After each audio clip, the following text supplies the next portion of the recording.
Hi there, Steve Arterburn here, and thank you for joining me for Going Deeper. I want to go deeper.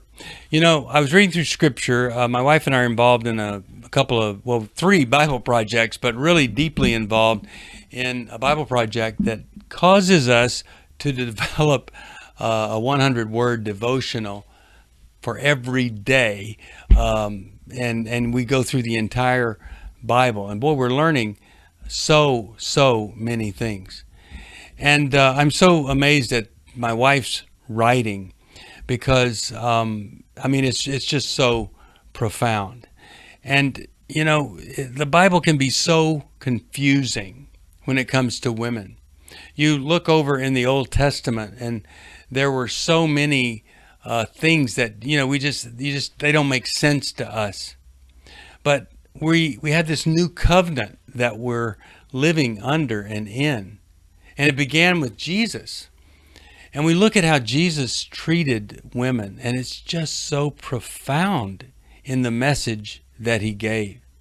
And if you look over in the Old Testament, you would see, they have a tabernacle, the Israelites, and they're offering lambs and goats and blood splattered in different ways and all of that. And so a woman who had an issue of blood for whatever reason, whether it was a menstrual cycle, childbirth, anything, she would be ceremonially unclean. And men could be ceremonially unclean in other ways too. But you see this and how a woman could kind of feel like an outcast from going to church, essentially, because of the way she was made. Then you look over in the New Testament and you see this woman who's had an issue of blood for 12 years. In the Old Testament, she's ceremonially unclean for 12 years. But what happens? She so believes that Jesus could heal her. Just touching his garment is all she thinks she needs. And sure enough, Jesus doesn't, when the healing power goes out of him, when he senses something is happening, he doesn't turn to her and shame her or say, oh, wow, that's unclean. No, totally different. He honors her in her faith, and this woman is healed. And it was such a contrast because in those days, both women and children were not treated the same way as men were treated. Of course, we have a lot of residue of that still around. So when it comes to issues that affect women, you can sure see how a lot of confusion on who I am as a woman, why am I here, what's my role, young women growing up where there isn't a healthy family, all sorts of stuff happens. And that brings me to what I want to talk about here, because we've had some requests to deal with this issue.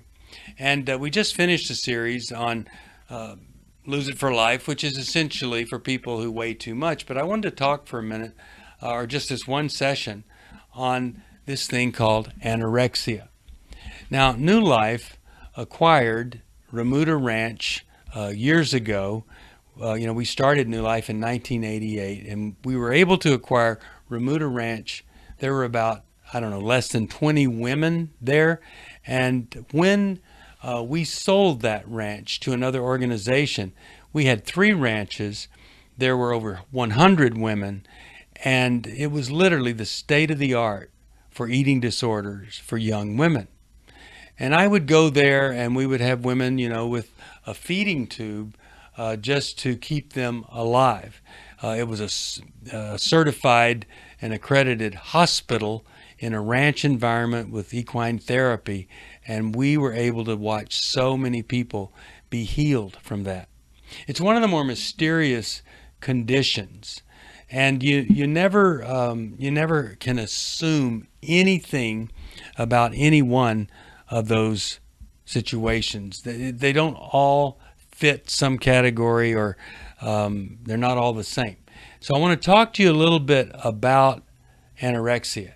And then I want to tell you what I would do if I had a daughter who was anorexic. Give you a little path having been involved with this over the years. But they do say that the exact cause is unknown, and what we're talking about is when a person literally is obsessed with food, obsessed with their weight, or obsessed with a ritual, especially a ritual like exercise, and they end up in a position where they weigh way too little. And they have this body dysmorphic disorder. Often they see, where we would see just skin, bones, they see fat. They don't see it the same way. You can explain it to them. It does not matter. And of course, this happens in 9 out of 10 cases. It's with females. About 1% of women, 10 to 25, will develop this problem. Even though they say the exact cause isn't known, you have to say that it is something that's going on with a woman in search of something better.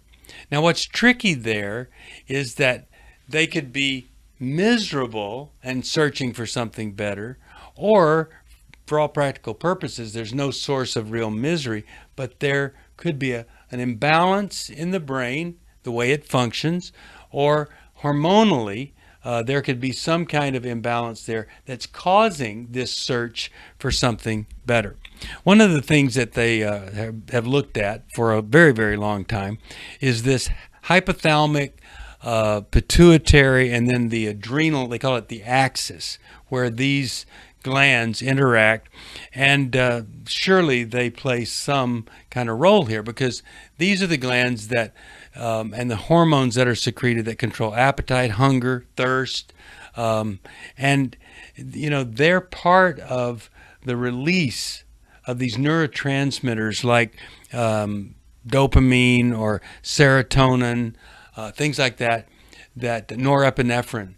And so all of these, if you develop an eating disorder and your body's trying to survive, you can see how all of this could get off track, but you could also see how if it started off track, maybe it's just a genetic disorder there with these glands, you could see how that could lead to some pretty severe damage over time. And you're searching for all of these behavioral or spiritual or psychological ways to get better, but if that isn't addressed, then nothing seems like it's going to work, and it doesn't. Oftentimes, the young women develop these perfectionistic attitudes, or they have those standards for themselves. Oftentimes, excellence is everything. They're overachievers, and you could say that there's some kind of unresolved conflict within them.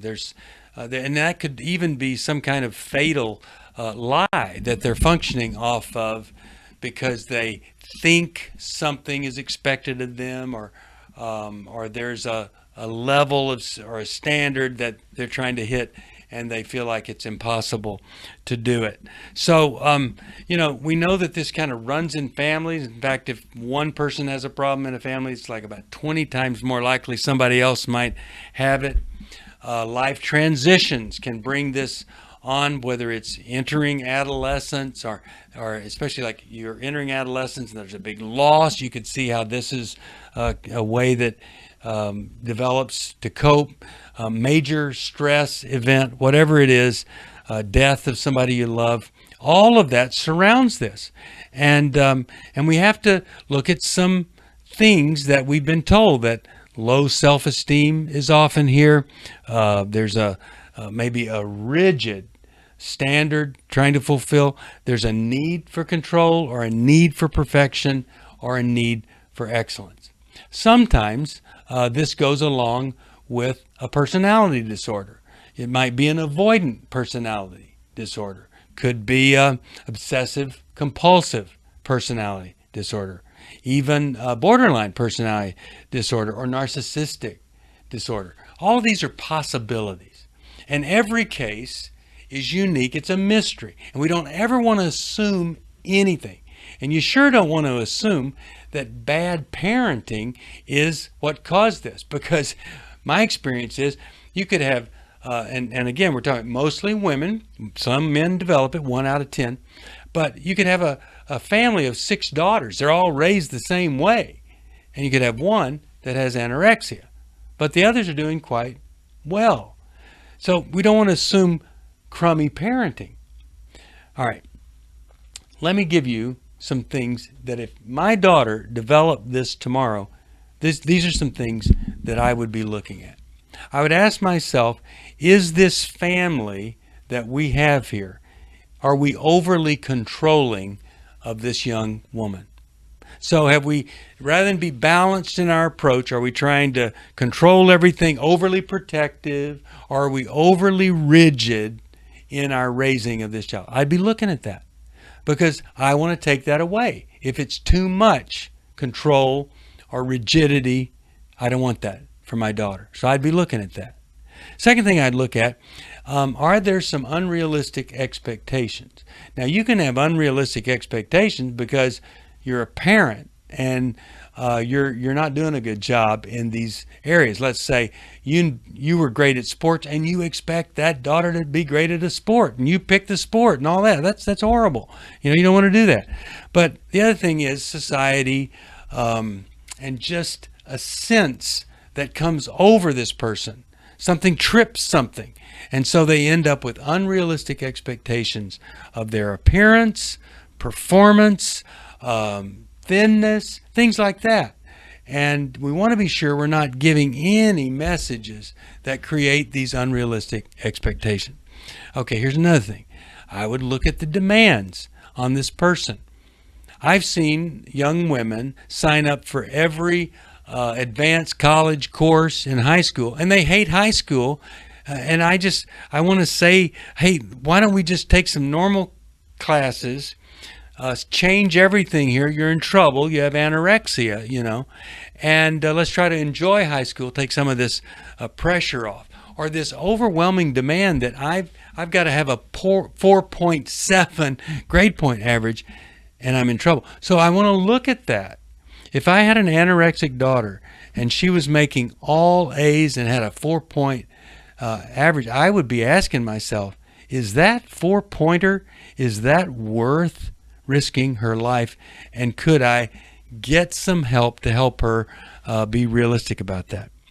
Another thing that I would look at is I would want to be sure I'm not haven't created this hyper nurture enmeshment to where I'm just obsessed with my daughter. I want everything is about her, love her, can't get enough of her, and it's just suffocating.